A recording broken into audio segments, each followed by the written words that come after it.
Mesa de análisis.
Estamos esta mañana de viernes en este fin de semana largo. Claro. Fin de semana largo. ¿Tú qué vas a hacer? Fin de semana largo. Fabricio Mejía, buenos días. Buenos días. Buenos días, Analía Buenos Pérez días. Mendoza. ¿Yo qué me importa qué va a hacer? No, me sí, importa. vamos, Quiero saber. voy a estar el sábado en la Feria de Yucatán presentando qué bien. una nueva colección del Fondo de Cultura Económica, junto con Paco Ignacio Taibo, que se llama Vientos del Pueblo, y que va a costar solo 12 pesos cada libro. ¿En serio? Así es. ¿Y qué dice la industria editorial de esta competencia tan fuerte? Digo, No, pues para saber, porque nunca, la industria editorial nunca publicaría los ¿A títulos. 12 pesos? No, y los títulos que se van a publicar ahí, a ver. entre ellos un libro mío, por eso voy, que es sobre... ¿Y cómo que la industria editorial no puede publicar eso? ¿Te publica la industria editorial a ti? ¿Cómo A no? mí me publica la industria editorial lo nuevo, pero esto es más como una revisión histórica de cosas. Bueno, lo importante es que estarás en Yucatán en esta presentación. Está buena, ¿eh? Está buena, ¿no? Ujú. Y entonces estos libros son un poco la misma idea que era la de José Emilio Pacheco y Paco Ignacio Taibo cuando trabajaron juntos en la SEP y hacían estos libros que se repartían en las CONASUPO, ¿no? Que en ese entonces costaban 1.50, ahora cuestan 12 pesos. Pero vamos a eso. Y yo tengo que decir, porque sé que ella no lo va a decir, Ana Lilia también va a hacer algo importante. Va a estar en Puebla para empezar, pero Analía está en Puebla y tú en Yucatán. va a recibir un premio muy importante en Bellas Artes, A ver, cuéntanos de eso. del CONARTE. Cuéntanos más, Analía. Sí, el CONARTE me otorgó un premio, el Premio Internacional de Mujeres en el Arte. Me siento muy Buenísimo. halagada. Felicidades. Me emociona mucho porque se reconoce la labor de mujeres que aportan a la cultura universal y bueno, creo que es una distinción enorme, la cual agradezco profundamente. Creo que es un evento abierto mañana a las 12 en Bellas Artes y pues desde aquí agradezco la distinción que se me hace. Buenísimo, ¿Y tú un qué vas a abrazo muy hacer, fuerte. Carmen? Yo estoy pensando, fíjate, yo quiero ir al cine, ¿sabes? Hace mucho que no voy al cine. ¿Qué me recomiendas? Ay, te entendí al CIDE. Me vería muy necia si quiero ir al cine. Saludos a nuestros amigos del CIDE. Oye, por cierto que los del CIDE, aprovechando el vuelo, los del CIDE lograron una cosa muy importante. Ayer se dio a conocer en nuestro portal y el INAI les dio la razón sobre el tema de los reportes del ejército sobre las bajas en esta tremenda guerra contra las drogas. Y bueno, les dio la razón y obliga y ordena el INAI al ejército mexicano a dar la información que no ha dado. Cierro el paréntesis, no pienso ir al CIDE el fin de semana. No estaba en mis planes, quiero ir al cine. Ve al cine. ¿Qué me recomiendas? Pues no sé si esté... Ya vi Roma, es la última que vi. Qué horror, no puedo Una ir. que perdió contra Roma que me pareció una película increíble. ¿Cuál? Cafarnaum. Cafarnaum. Es una película que estuvo nominada como mejor película extranjera para el Oscar y es una película iraquí sobre un niño sirio. Es una película muy dura, parecida a la que hace unos años eran Las tortugas pueden volar, parecida en ese sentido de dura, pero me pareció una película estupenda, realmente. Lo voy a tomar en cuenta. Tómalo en cuenta. En mis elecciones. Ya que ya viste Roma. Exactamente, pues ya Roma ya era obligadísimo, ¿no? Ya sí. Si no ves Roma estás ya no eras en falta moral. El pasaporte. No, bueno, sí, ¿cómo que no vio Roma? ¿Usted vio Roma? A ver, deme una pequeña prueba de 3 preguntas. Bueno, ya estamos con muchos temas esta mañana, pero era importante saber cómo estaban ustedes en este fin de semana largo. Va a haber Vive Latino para los que estén en la Ciudad de México, va a haber miles de personas escuchando música en el Vive Latino también este fin de semana, y bueno, un montón de cosas que se pueden hacer en este país, así que para quienes están siguiendo este programa, feliz fin de semana largo. Ya iremos viendo qué ocurre en esto, que incluye, por cierto, la convocatoria, háganme el favor, a las personas para participar del Plan Nacional de Desarrollo. Claro, lo que te iba a decir, si no tiene nada que hacer, vayan a lo del Plan Nacional. No me pareció tan buena idea que fueran este fin de semana, pues la gente está pensando en otra cosa, ¿o qué crees? ¿O siempre hay para todo? Pues sí, supongo que la gente que quiere ir a ese foro, pues no va a ir ni al cine, ni a Puebla, ni a Puebla, ni a Yucatán, irá al foro para el Plan Nacional de Desarrollo. Hay para todo y para todos este fin de semana. Bueno, oigan, propongo que iniciemos esta mesa con los temas noticiosos relevantes de las últimas horas. Obviamente, esto que lanzó ayer Santiago Nieto abre una ventana muy fuerte respecto al tipo de investigaciones que desde la unidad de investigaciones, la unidad de inteligencia financiera, ahora la autoridad electoral del INE, en consecuencia, y la Fiscalía Especializada en Delitos Electorales y las instancias del gobierno mexicano encargadas de investigar lavado de dinero, todo eso a la mesa, con motivo de lo que dijo ayer Santiago Nieto. ¿Cómo lo viste, Ana Lilia, esta presentación? Ya hay reacciones de OHL, Aleatic antes OHL, de este gabinete que encabeza Líbano Sáenz, reacciones diversas. ¿Cómo has visto las cosas con ese tema? Bueno, es un gran asunto, sin duda, que creo que le da a la unidad de inteligencia financiera una enorme oportunidad. Más allá del tema electoral, yo la plantearía. Yo veo 2 escenarios. Primero, por supuesto, el tema electoral y esta participación directa de personas físicas y morales en la aportación para campañas políticas, lo cual en México no está permitido. Pero además estamos hablando de algunas de esas empresas que se señalaron son empresas contratistas del gobierno al mismo tiempo. Creo que la gran oportunidad que se tiene aquí es también para ir en una investigación mucho más profunda que nos lleve a una revisión de aquellas contrataciones que desde distintos gobiernos, incluido el gobierno federal, los gobiernos estatales, el del Estado de México, por supuesto, se le dieron a la empresa OHL. ¿Por qué es un foco primerísimo de atención? Bueno, OHL estuvo por muchas razones en la agenda mediática. Fue una empresa involucrada en cuestiones tan polémicas que incluso me parece que esa fue una de las razones por las cuales deciden cambiar de nombre también, pero además porque sí había una estrecha relación entre el gobierno de Enrique Peña Nieto y esa compañía. Yo revisaba, por ejemplo, que hay un evento de golf importante que se hace en México, de golf, el evento de golf OHL, un torneo de OHL. Y ayer veía con mucha curiosidad un contrato que el gobierno de Enrique Peña Nieto hizo por adjudicación directa a una empresa organizadora de este evento por $1.5 million, casi 20 millones de pesos, una adjudicación directa en una contratación donde cita el rubro del contrato, contratación del servicio de presencia de marca en el torneo de golf OHL en Quintana Roo y una campaña de publicidad de promoción en el mercado nacional e internacional. Veía las crónicas. Dame un segundo. Presencia de marca, es decir, pusieron el nombre de México en el.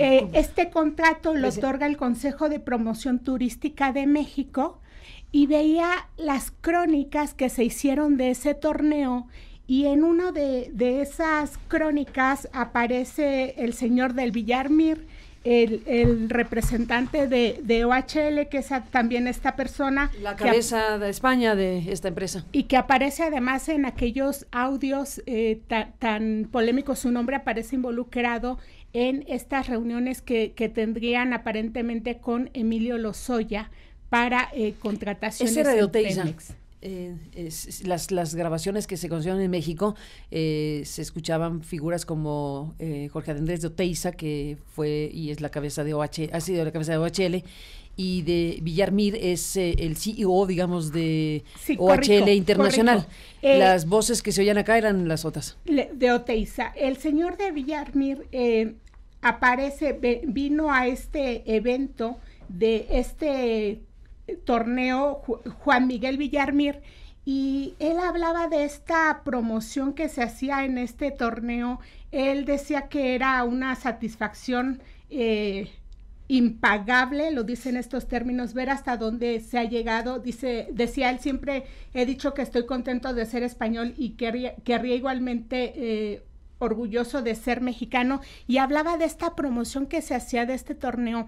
Yo me pregunto, este dinero que se destinaba a promover un evento que a todas luces era lucidor para una empresa, bueno, ¿en qué beneficiaba al país? ¿En qué beneficiaba a México el que se destinaran recursos de este tamaño para promover un evento de esta empresa? Ese es un datito de color que nos da una idea también de esta relación o esta promoción. De color y de 20 millones de pesos. Y más, porque no solo fue un contrato, en otros torneos se asignaron contrataciones similares también por adjudicación directa.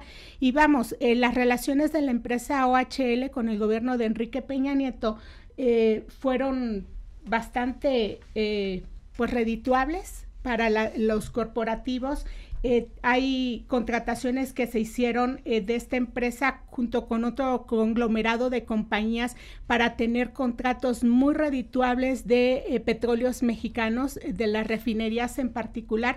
Y bueno, creo que en estos momentos la Unidad de Inteligencia Financiera sí debe abrir sus investigaciones mucho más allá del tema electoral, porque estamos hablando de dinero público que hay aparentemente en este tipo de acciones como las que ha comentado Santiago Nieto, pero está también el tema del dinero público que reciben estas mismas compañías mediante contrataciones gubernamentales, y creo que ese es otro de los grandes temas.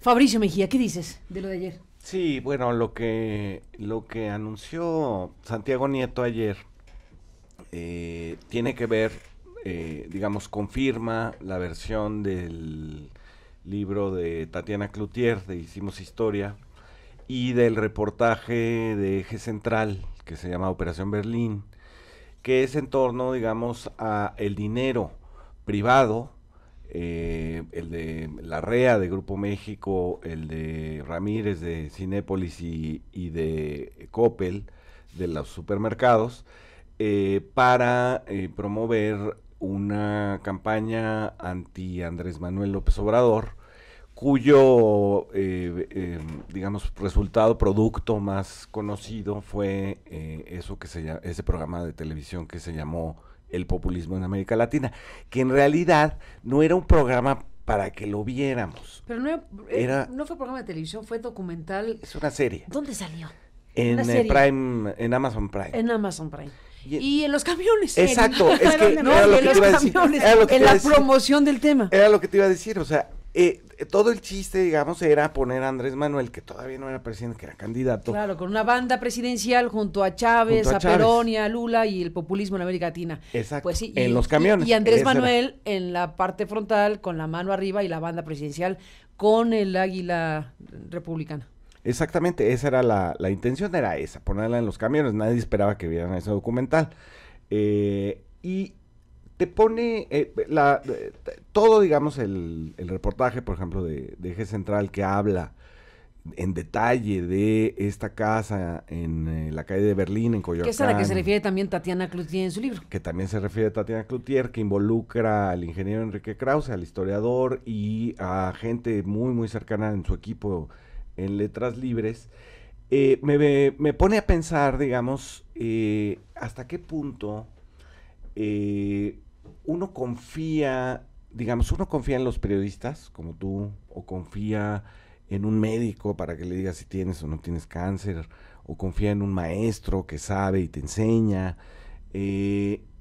como un intelectual, digamos, que uno confía en que está informado, en sus opiniones, etcétera, puede, por una campaña electoral y por dinero, según se ve, digamos, trastocar el valor social que tiene ser un intelectual, ¿no? De tal manera que acaba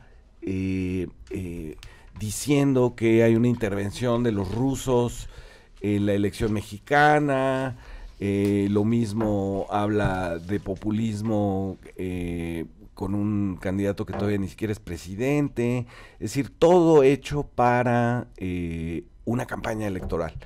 Y cuando, digamos, la idea que por lo menos yo tengo y creo que buena parte de la sociedad tiene, de los intelectuales, es que tienen esta distancia tanto del poder como del dinero, como para decirnos lo que es su función social, que es pues lo que piensan con esa distancia, con esa información sobre la situación o sobre la historia, etcétera. Y lo que tienes aquí, el resultado, digamos, en realidad es una campaña negra en contra de un candidato, y me parece que ahí el ingeniero Krause sí perdió la perspectiva, digamos, de lo que habían sido intelectuales que él admira y que lo dice muy seguido, como Daniel Cosío Villegas o como el propio Octavio Paz, y creo que revela, digamos, en ese sentido, esta parte del trastocamiento de lo que es el valor social de un intelectual o de un historiador o de un escritor. Y por otro lado, pone en la mesa, como tú decías, no solamente el dinero público, ¿no? Pero déjame cerrar, sino el privado. ¿No? Antes de pasar al tema del dinero público y privado, la alusión que haces de Krause, es importante decir que él ha negado todo lo que está escrito en el libro de Tatiana Cloutier. Hay que tomar en cuenta que incluso deja abierta la puerta a algún tipo de acción legal. Nosotros, al decidir publicar el fragmento del libro, que gracias a Grijalvo que nos autorizó reproducir ese fragmento del libro en nuestro sitio Aristegui Noticias y en el programa ayer en vivo, pues nos pareció importante preguntarle a Krause, y nos mandó un mensaje que está en nuestro portal, en donde está negando lo dicho por Tatiana Cloutier en el libro Juntos Hicimos Historia. Está en la pantalla el mensaje. Si lo alcanza a leer, bueno, pues ya lo tenemos aquí en la pantalla. Si lo alcanzas a leer tú, a ver, ayúdame. Dice, ¿lo leo? Sí. Estimada Carmen, tú mejor que nadie sabes lo que es una persecución desde el poder, porque fuiste víctima de ella. Ahora soy el blanco de una persecución similar. Niego categóricamente todas las afirmaciones que hace Tatiana Cloutier sobre mí en su libro. Y como hiciste tú en su momento, me reservo mis derechos para actuar legalmente. Atentamente, Enrique Krause. Ahí está lo que dice Krause, y bueno, a Tatiana Cloutier le hemos invitado para retomar el hilo de la conversación. Ella no podía el día de hoy, pero ojalá que podamos escuchar directamente a Tatiana Cloutier sobre esto que ella publica. Krause me dijo, bueno, pues esto es mi respuesta, hasta este momento es lo que voy a decir, y tendrá que venir, ¿no? todo un proceso, Ana Lilia, todo un proceso sobre un asunto sumamente delicado, en donde están involucrados nombres, apellidos, figuras, investigaciones como la que menciona Fabricio sobre Berlín, la calle de Berlín y toda esta estructura.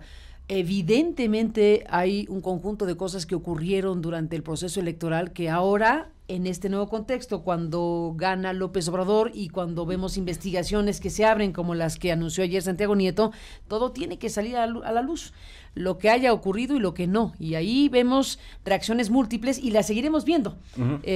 Lo publicado por Tatiana ha merecido una respuesta de Krause, lo dicho por Nieto ayer ya mereció la respuesta de los aludidos, y así vamos a ver un sexenio muy intenso, me parece.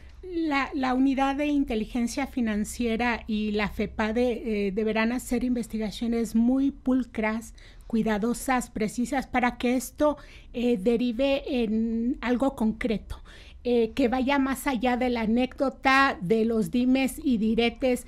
Se debe poner mucho cuidado porque creo que esta es una gran prueba para el gobierno actual, es una gran prueba de mostrar, de sustentar todo esto. Yo recuerdo el caso del Pemex Gate, ¿no? Finalmente, y ahora que se va a cumplir otro aniversario de la expropiación petrolera el día lunes, cómo esos dineros para campañas, dineros públicos, que al final queda únicamente como en una llamada de atención, que no tuvo grandes implicaciones, o no al menos para una de las personas que participó directamente en ello, que fue el líder del sindicato petrolero, Carlos Romero de Champs.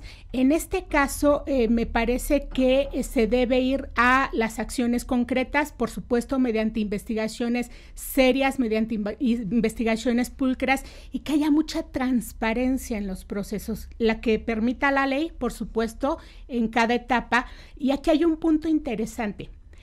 Me parece que la Unidad de Inteligencia Financiera estaría apostando por el tema de los testigos colaboradores. El tema... Lo sugirió, ¿no? Lo dejó ver ahí. Lo sugirió, eso no, se plantea... Si colaboran, no cárcel, prácticamente. Ajá. Uf. Pues a la gringa o a la Odebrecht Así también, es. ¿no? A la Odebrecht, al Lavallato, a muchos maxiprocesos, porque esto si esta hebra se jala en realidad y lleva a los territorios que uno esperaría que lleguen, que es que se descubra verdaderamente lo que ha ocurrido en los grandes escándalos de este país, bueno, tendríamos a la puerta un maxiproceso en donde sálvese quien pueda, ¿no? Sí. Como ha ocurrido en ¿cuántos países? Así es. ¿Creen que sí estemos frente a eso? Gran pregunta, ¿eh? Andrés Manuel, con la lógica de que punto final y no queremos desestabilizar al país. Pero con o sin Andrés Manuel hay elementos a la mesa que pueden seguir su curso. Yo lo veo como así visualmente, digamos, siempre igual con lo del huachicoleo, ¿no? Me parece que jalan, estamos en una playa y jalan un hilito que hay ahí y de repente el hilo va hacia el mar, ¿no? Y creo que este caso podría ser, como dice Ana Lilia, no solamente enjuiciado por la opinión pública, que eso ya lo hemos hecho durante muchos años, sino enjuiciado de veras en los tribunales, ¿no? ¿De dónde sale el dinero prohibido para las campañas, para las anticampañas? ¿Quién lo financia? ¿Con qué expectativas, no, aspiraciones de parar a un candidato como del lugar? Y luego, pues, ¿quién lo elabora, no? El grupo del documental del populismo en América Latina, pues claramente eso se tendrá que ver. Pero yo veo nombres pues que veo en los programas de Clio TV, que es una empresa de Enrique Krause. Son los mismos nombres, algunos de ellos, y habría que ver por qué esta prohibición del dinero para las anticampañas no ha fructificado, si es solamente un asunto de la voluntad de la autoridad o falta algo más, ¿no? Bueno, estamos viendo cosas muy interesantes, o sea, apenas incipientes, ¿no? El tema de la unidad de inteligencia financiera, cuando menciona nombres, apellidos, empresas, cuando surge el nombre Alejandro Quintero con Promomedios, ayer que hablamos con Genaro Villamil, porque desde luego le llamamos de inmediato, cuando empezamos a oír la conferencia, dije, caray, lo que Villamil ha investigado y publicado a lo largo de años en aquello de Si yo fuera presidente y otros libros, ¿no? Los reportajes en proceso, ahora está de funcionario público de alto nivel, pero Villamil es un periodista muy importante que ha documentado, entre otras cosas, la relación tan estrecha entre la principal televisora del país y lo que fue la candidatura presidencial de Peña Nieto. Yo digo, la criatura de Televisa ha sido Peña Nieto. Y ahí, en esa construcción de una candidatura presidencial de la mano del PRI, que solo de esa manera pudo regresar a Los Pinos, montado en la maquinaria de Televisa con un candidato con el perfil de Peña Nieto y una campaña absolutamente paralela a lo que la legalidad permitía, bueno, ahí en esa historia un hombre clave es Alejandro Quintero. Escuchar su nombre ayer sobre el caso del documental El populismo en América Latina, pues parece una pecata minuta frente a lo que se ha sabido de su intervención en procesos electorales en México, como la campaña de Peña Nieto.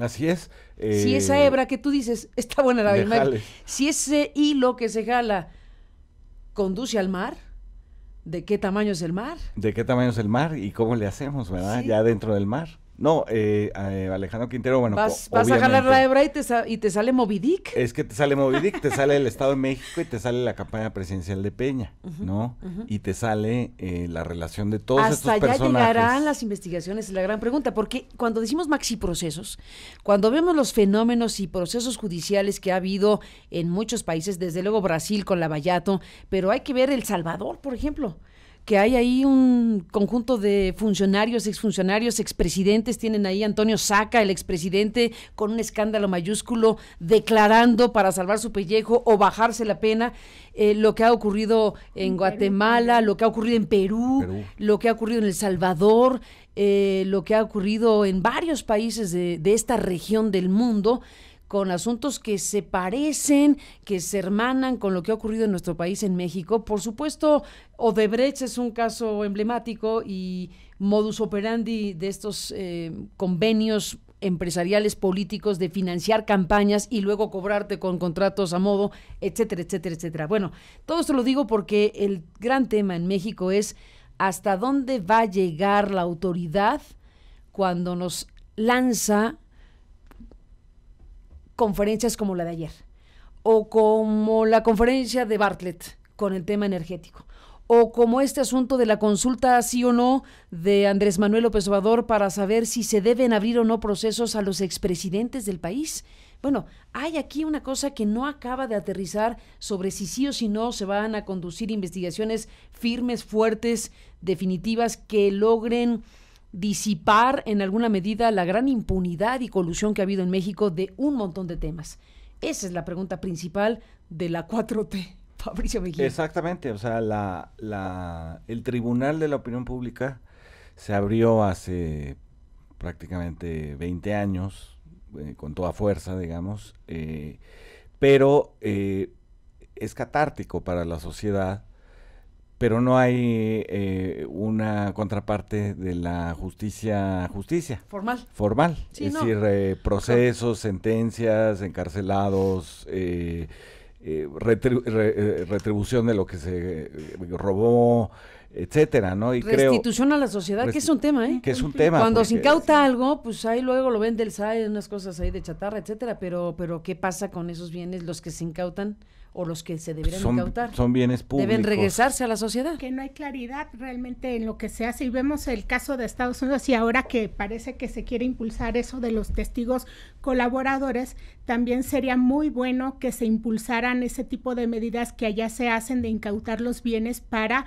retribuirlos al patrimonio público, que es lo justo, y eso debe incluir a las empresas corruptoras también. Creo que en este caso, con el hasta dónde se va a llegar, el meterse a lo más profundo de ese mar, realmente será una muestra de que sí va en serio el tema del combate a la corrupción, porque creo que en el hartazgo frente a la corrupción y la impunidad en este país es de donde surgió gran parte del bono político, de la confianza que tiene la ciudadanía en estos momentos en que finalmente se procesen los grandes casos de corrupción. Y yo quiero destacar un dato que cuenta Tatiana Cloutier en su libro de Juntos Hicimos Historia, cuando se refiere al caso de la empresa Oceanografía, cuando habla de la comisión que tenían en la Cámara de Diputados con Malú Micher. Los hijos de Marta Sagún. De los hijos de Marta Sagún, y puedo comentar acerca de eso porque a partir de que empecé yo a publicar esos temas de oceanografía, estuve también presente en esa comisión,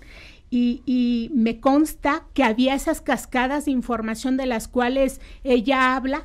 Esas cajas, Carmen, que llegaban con un montón de documentación, había testigos colaboradores ahí en la Cámara de Diputados, y al final pues no se supo a qué llegó eso y se decía en esos tiempos que cuando querías tapar un asunto hicieras una comisión investigadora y así pasó con muchos temas. Entonces creo que los mexicanos estamos... El Monexgate, por ejemplo. Así es, con tantos casos, el Monexgate, que los periodistas estamos poniendo a la mesa todos los elementos para que la autoridad haga lo que le toca. En este caso hay muchos elementos. Genaro Villamil hizo un gran trabajo con respecto al tema electoral, respecto al manejo cuestionable de campañas políticas también. Ahí están todos esos elementos, lo que ahora presenta la propia Fiscalía, pero que no se quede solamente en anécdotas. Fabricio, ¿qué dices? Sí. Bueno, hablando de Marta Sagún, aquí ahí es que encontramos, perdón que te interrumpa un segundo, sí. pero justo lo que dices de lo que Tatiana Cloutier escribe en Juntos Hicimos Historia cuando se refiere, se lo preguntamos a ella en la entrevista esta semana, pero vale la pena para agregar a lo que dices, Ana Lilia, es Tatiana Cloutier, que viene de contar lo que le pasó a su papá, a Manuel Cloutier, Maquillo, el candidato a la presidencia, una figura clave en todo este proceso de transición mexicano. Y entonces Tatiana escribe, supongo que la lucha democrática no se gana en las urnas, no supongo, sostengo que la lucha democrática no se gana en las urnas, sino en la calle. A mí me tocó que a mi papá, Manuel Cloutier, Maquillo, lo fregaran por fuera. Le invadieron un rancho, le hicieron una campaña de ser violento, con lo que pude ver cómo el poder actúa para no permitir cumplir sus metas a las personas. Muchas de estas reflexiones sobre el poder y los partidos políticos las escribí en un libro que se llama Curul 206, en el que relato lo que veía que estaba pasando en el PAN. En aquel momento yo tenía hijos chiquitos, de 3 y 5 años, era panista y además diputada. Mi vida se dividía en 3, mamá, esposa, diputada y panista. Si yo hubiera sido legisladora, no habría renunciado a Acción Nacional. Si no hubiera sido legisladora, no habría renunciado a Acción Nacional, porque en el Congreso me di cuenta de que parecíamos empleados del PRI, siendo diputada del PAN. Parecíamos empleados del PRI. Me pude percatar de que las decisiones del partido pasaban primero por ese partido, o sea, las decisiones del PAN pasaban primero por el PRI y luego nos ordenaban qué hacer acá, cómo votar y qué argumentos presentar. Qué bonito testimonio. Cuando se hablaba de casos de corrupción, como el de los hijos de Marta Sagún, o rumores que implicaban a alguien del Poder Ejecutivo, siempre nos decían, eso no se investiga, en eso no te metas. Poco a poco me fui desencantando de Acción Nacional. Tuve un punto de quiebre grande cuando compraban el voto, fíjate, tuve un punto de quiebre grande cuando compraban el voto en los procesos del PAN para elegir a los candidatos. En ese entonces sucedió que se abrió la investigación contra uno de los hijos de Marta Sagún y sus vínculos con Oceanografía, y hacia el interior del partido lo taparon. Tanto a la diputada Malú Micher como a mí nos llegaba información en cascadas sobre el papel de los Vibriesca en los contratos con Petróleos Mexicanos, pero en Acción Nacional nos decían, aquí no pasa nada, orden, orden, orden. Nos trataban como si fuéramos pendejos o pendejas. Sí, Tatiana Cloutier pone un paréntesis ahí para decir unos votos. ¿Qué te parece? No, bueno, yo creo que es gravísimo esta idea, digamos, de que esa transición, la de Fox, haya sido una transición pactada a tal grado, digo, porque puedes pactar muchas cosas, hay una forma de pactar y hay otra, ¿no? A tal grado que el PRI decidiera lo que el PAN iba a votar en el Congreso. Me parece grave también que diga que los candidatos del PAN eran producto de la venta y compra de los votos, esto quiere decir de sus militantes, y ahí habría que ver también de dónde venía ese dinero, si es lavado, qué es ese dinero.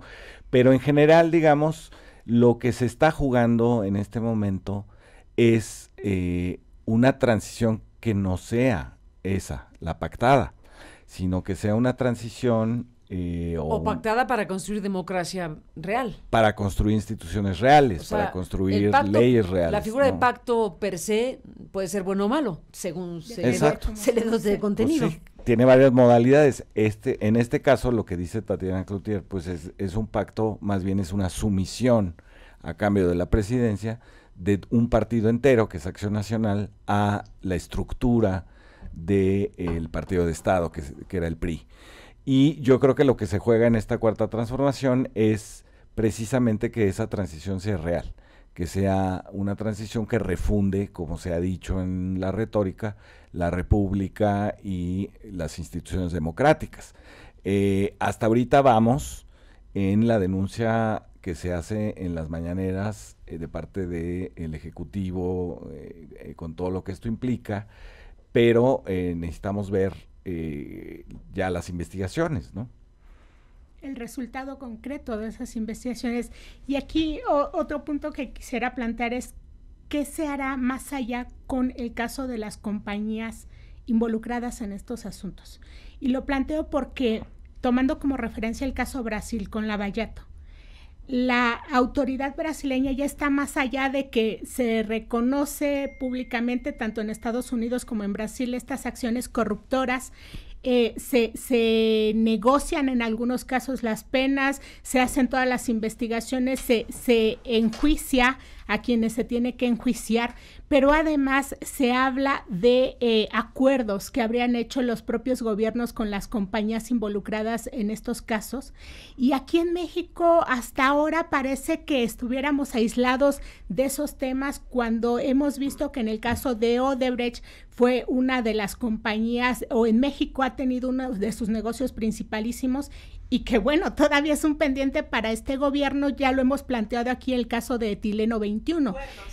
Entonces, ¿qué va a ocurrir además con esas compañías que seguirán siendo quizá contratistas del gobierno? No lo sé, pero en ese tenor también se debe... Bueno, a ver, perdón, ahí hay contratos vigentes. Acabas de mencionar ese. Así, exactamente. Etileno 21 está vigente por 20 años. Entonces, yo no me imagino... Si es que no se revisa y se revierte el asunto. Que debe hacerse, Carmen, porque ese contrato le genera a Pemex pérdidas. No es un negocio para Pemex, es un negocio para una compañía declarada culpable de corrupción, y no es posible que en México se siga sosteniendo un contrato de esa naturaleza. Pero tampoco me imagino que se pueda hablar de combate a la corrupción o de una transformación real cuando sigas manteniendo en tu padrón de contratistas a compañías que han incurrido en este tipo de prácticas. Entonces está el tema de Odebrecht, y en este caso que se ha planteado estará el tema también de OHL, dependiendo de las investigaciones que se hagan. Vamos, no tiene que quedarse, ni siquiera es un asunto electoral o de las compañías contratistas per se, sino el papel que van a tener esas compañías a futuro. Bueno, regresamos este viernes en la parte final de esta mesa con Ana Lidia Pérez Mendoza y Fabricio Mejía, con, los temas que están... ¿Tú quieres hablar de la expropiación petrolera? Bueno, del aniversario, el lunes, este puente largo por algo es, este fin de semana largo por algo es. Es por eso, hay que decir... Recordemos, sí, recordemos por qué, ¿no? Sí, es el 81 aniversario de la expropiación petrolera. Va a ser el primer evento de este nuevo gobierno, va a ser, al parecer será en la refinería de Tula, y pues se harán anuncios importantes, que es la convocatoria para la refinería de Dos Bocas. Y bueno, creo que será un tema que estará en agenda en los primeros días de la siguiente semana, porque se darán las cifras del combate al robo de combustible. Pero también yo he pensado, o la gran incógnita para mí es si estará o no presente Carlos Romero de Champs, como tradicionalmente se hacía con los anteriores gobiernos. Siempre se usaba que el líder del sindicato petrolero acompañaba al presidente en turno en este tipo de eventos. Yo no creo que esto vaya a ocurrir, pero aquí nos lleva ¿Tú qué crees que va a estar o no Romero Champs? No creo. ¿Sería elegante su ausencia? Sería sería obscena su presencia. Como obsceno es que se sostenga en el sindicato petrolero, vamos, yo Yo no veo como congruente tampoco el que Carlos Romero de Champs siga al frente del sindicato petrolero, y este va a ser uno de los temas sin duda que se comentarán en la agenda en el marco de esta festejo de la expropiación petrolera, porque hace mucho que dejó de representar al gremio petrolero. Y si hablamos del combate a la corrupción en Pemex que ha planteado este gobierno, pues el tema del sindicato no puede seguirse postergando. Por cierto, que hablando de, están ocurriendo cosas que hay que traer a la mesa y a la información que damos al público. En el sindicato del Seguro Social, bueno, no el sindicato, en el Seguro Social, esta semana se le dio la toma de nota como secretario general del nuevo sindicato. Hay un nuevo sindicato de trabajadores del Seguro Social, con todo lo que eso implica. Es un sindicato enorme, imagínate el Seguro Social, la cantidad de trabajadores que tiene. Entonces, lo interesante es que se le dio la toma de nota a un disidente de siempre, que es el doctor Rosales. Se le dio la toma de nota a Armando Rosales Torres como secretario general del nuevo sindicato de trabajadores del Seguro Social. Un hecho para la historia, entre otras cosas porque lo que se comenta sobre el tema es que es la primera toma de nota basada o fundamentada en el convenio 98 de la OIT. Entonces, bueno, este tipo de cosas empiezan a ocurrir, y si bien no es que sustituya al liderazgo actual, se crea un sindicato nuevo. Y veremos qué va pasando con la distribución de poder sindical en México cuando ocurren cosas como esta, cuando el disidente que ha intentado 1000 veces participar en las elecciones, etcétera, en algún punto logra que las autoridades responsables del tema en México le den esta acreditación o este reconocimiento en un sindicato nada pequeño. Sí, es importantísimo, es como uno de las luces, digamos, que tenemos, a las que tenemos que estar advirtiendo. Se llama, Sindicato Nacional Democrático de Trabajadores del Seguro Social.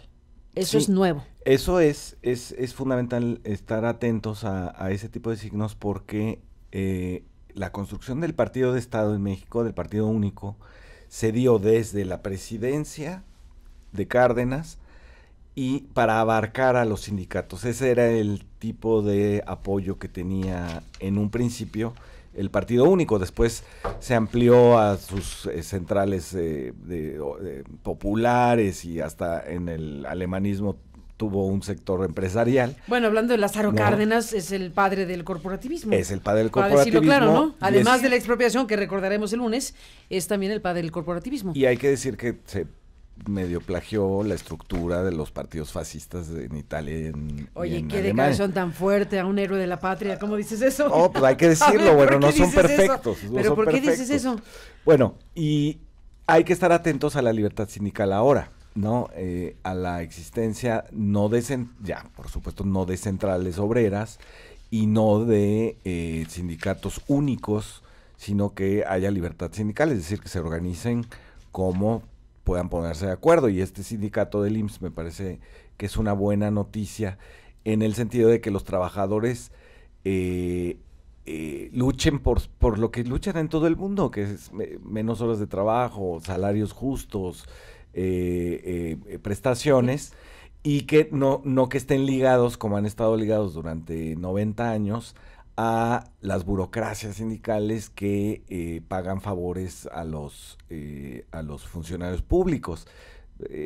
Somos un país, digamos, donde el sindicalismo existe y es bastante fuerte en comparación, por ejemplo, con Estados Unidos, pero que no sirve para pedir aumento salarial, ¿no? Sirve para acarrear, sirve para que las burocracias se hagan inmensamente ricas, como el caso de Romero de Champs, y tú dices, ¿y los trabajadores? ¿Por qué no se organizan y quitan a esos líderes? Bueno, pues porque hay que empezar a abrir los caminos de la libertad sindical. Por lo pronto, elecciones libres y secretas, no a mano alzada, ¿no? No a mano alzada. Eso empieza a cambiar estructuras, ¿no? Eso cambia estructuras, porque efectivamente el sindicato petrolero y los sindicatos, el sindicato minero, etcétera, son sindicatos que no solamente no sirven para pedir aumentos salariales, sino que también sus burocracias han oprimido a los trabajadores sindicalizados, los han perseguido, los han golpeado, los han encarcelado, con, por supuesto, la connivencia del Estado mexicano. Y eso pues tiene que cambiar.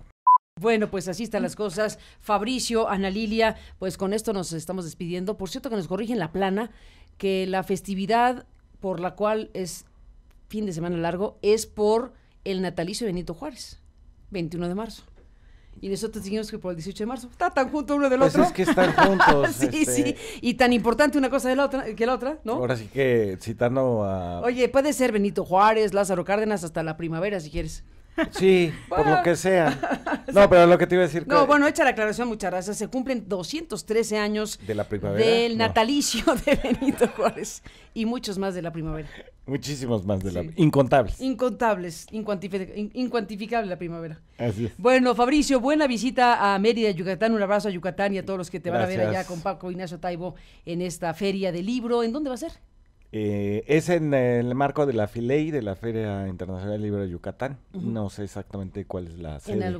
Bueno, por ellos sabrán, ahí directamente van a buscar dónde es la feria. Exacto, donde vean gente, ahí está. Ahí estamos. ¿No? Venga, Fabricio, un abrazo. Analia Pérez, gracias por estar aquí esta mañana. Gracias, Carmen. A los dos, gracias y buenos días.